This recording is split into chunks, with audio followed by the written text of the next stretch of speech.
Հայաստանի նախագահ Սերժ Սարգսյանն այսօր սուր քննադատության է ենթարկել Ադրբեջանի նախագահ Իլհամ Ալիևին հայերի հասցեին վերջինիս հնչեցրած արտահայտությունների համար։ Հիշեցնենք, երեկ Թուրքիայի վարչապետ Ռեջեփ Թայիփ Էրդողանի հետ համատեղ ասուլիսում Ադրբեջանի նախագահը անդրադարձել էր Ղարաբաղյան հակամարտությանը, Հայաստանի ժողովրդագրական եւ տնտեսական իրավիճակին ու կարծիք հայտնել, թե Հայաստանը իր էությամբ ագրեսիվ է, իսկ այն հանգամանքը, որ հայերը տարածքային նկրտումներ ունեն Թուրքիայի նկատմամբ, վկայում է այն մասին, որ այդ մարդկանց գլխում ինչ-որ բան պակաս է։ Իլհամ Ալիևը նաև ասել էր, թե Լեռնային Ղարաբաղը ադրբեջանական հող է եւ մի օր լինի դա խաղաղ թե ռազմական ճանապարհով ետ են վերադարձնելու իրենց հողերը։ Հայաստան ժամանած Լեհաստանի նախագահ Բրոնիսլավ Կոմորովսկու հետ համատեղ ասուլիսի ժամանակ Հայաստանի նախագահ Սերժ Սարգսյանը արձագանքեց Իլհամ Ալիևի վերոհիշյալ խոսքերին, նշելով, որ չի կարելի սեփական ժողովրդին ամեն օր, ամեն մակարդակով թունավորել։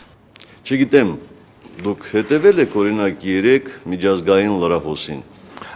Տեղյակ եք, թե ինչ արտահայտություններ է արել Ադրբեջանի նախագահը հայ ժողովրդի մասին։ Եվ արդյոք դա նորմալ մարդու արտահայտություններ, չեմ խոսում երկրի ղեկավարի մասին։ Սերժ Սարգսյանը իբրև հակակշիռ բերեց Լեռնային Ղարաբաղի օրինակը, որի ընտրված իշխանությունները ի տարբերություն Ադրբեջանի վիրավորական արտահայտություններ չեն անում Ադրբեջանի ժողովրդի հասցեին։ Լեռնային Ղարաբաղում տեղի են ունեցել 3 նախագահական ընտրություններ, ընտրվել են 3 նախագահներ եւ նրանցից որևէ մեկը ժառանգաբար իշխանություն չի ստացել։ Նաեւ այդ պատճառով է, որ Լեռնային Ղարաբաղի ընտրված իշխանությունները իրենց երբեք թույլ չեն տալիս վիրավորական արտահայտություններ անել ադրբեջանական ժողովրդի մասին, ինչը նրանց պատիվ է բերում։ Ի տարբերություն հարևան երկրի ղեկավարության, որը իհարկե կարողանում է հոդաբաշխ արտահայտվել, բայց չի կարող իր ատելությունը թաքցնել։ Իսկ ինչպես հայտնի է, թշնամանքով լցված մարդը չի կարող լավ, նորմալ որոշումներ կայացնել։ Եվ իհարկե այս պարագաներում Եվրամիության օժանդակությունը Լեռնային Ղարաբաղին ուղղակի անհրաժեշտություն է։ Լեհաստանի նախագահի հետ համատեղ ասուլիսի ժամանակ պատասխանելով լրագրողների հարցերին Սերժ Սարգսյանը անդրադարձավ նաև Կազանում տեղի ունեցած եռակողմ հանդիպմանը, նշելով, թե ինքը այդ հանդիպումը ֆիասկո չէր անվանի, թեև եւ Հայաստանը եւ միջազգային հանրությունը բավականաչափ սպասելիքներ ուներ այդ հանդիպումից։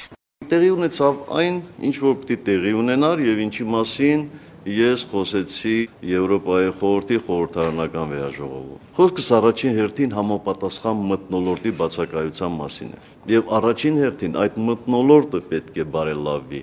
Չի կարելի սեփական ժողովրդին ամեն օր, ամեն մակարդակով թունավորել։ Լեհաստանի նախագահ Բրոնիսլավ Կոմորովսկին էլ իր հերթին նախ շնորհավորեց Սերժ Սարգսյանին Հայաստանի շախմատի հավաքականի հաղթանակի կապակցությամբ, նշելով, որ շախմատը պահանջում է նախ եւ առաջ համբերություն եւ քայլերի հետեւողականություն։ Դե իսկ անդրադառնալով Լեռնային Ղարաբաղի խնդրին, Բրոնիսլավ Կոմորովսկին նշեց, որ պետք է հարգվեն երկու սկզբունքներն էլ, ինչպես տարածքային ամբողջականության, այնպես էլ ազգերի ինքնորոշման սկզբունքը։